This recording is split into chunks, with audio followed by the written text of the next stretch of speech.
গোপালগঞ্জের ভোটকেন্দ্রে ভোটার উপস্থিতি নেই বলে জানিয়েছে বিবিসির সংবাদকর্মীরা। গোপালগঞ্জের বিভিন্ন ভোটকেন্দ্র ঘুরে দেখা গেছে ভোটার উপস্থিতি নেই বললেই চলে। অনেক কেন্দ্রে ধানের শীষ ছাড়া অন্য প্রার্থীর এজেন্ট নেই।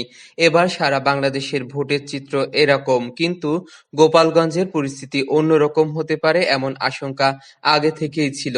কারণ গোপালগঞ্জের টুঙ্গিপাড়া হলো বাংলাদেশের প্রতিষ্ঠাতা রাষ্ট্রপতি শেখ মুজিবুর রহমানের জন্মস্থান এবং তার সমাধিস্থলও সেখানে।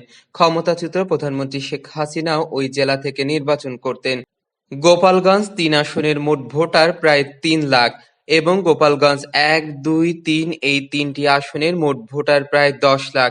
এই পুরো জেলাটি মূলত আওয়ামী লীগ অধ্যুষিত।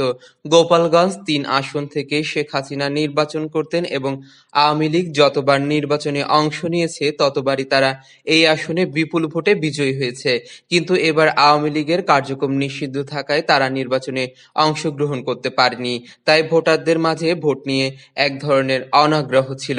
আওয়ামী লীগের এখানে ভোট বর্জনের ডাক দিয়েছে এবং আওয়ামী লীগের এই ভোট বর্জনের ডাক গোপালগঞ্জে সবচেয়ে বেশি কার্যকর হয়েছে বলে মনে করা হচ্ছে।